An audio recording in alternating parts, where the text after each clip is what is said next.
قرآن غالب و مہربان کا نازل کیا ہوا ہے تاکہ تم ان لوگوں کو جن کے باپ دادا کو خبردار نہیں کیا گیا تھا خبردار کر دو کہ وہ غفلت میں پڑے ہوئے ہیں۔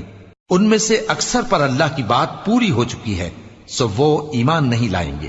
ہم نے ان کی گردنوں میں طوق ڈال رکھے ہیں اور وہ ٹھوڑیوں تک پھنسے ہوئے ہیں، تو ان کی گردنیں اکڑی ہوئی ہیں، اور ہم نے ان کے آگے بھی دیوار بنا دی اور ان کے پیچھے بھی،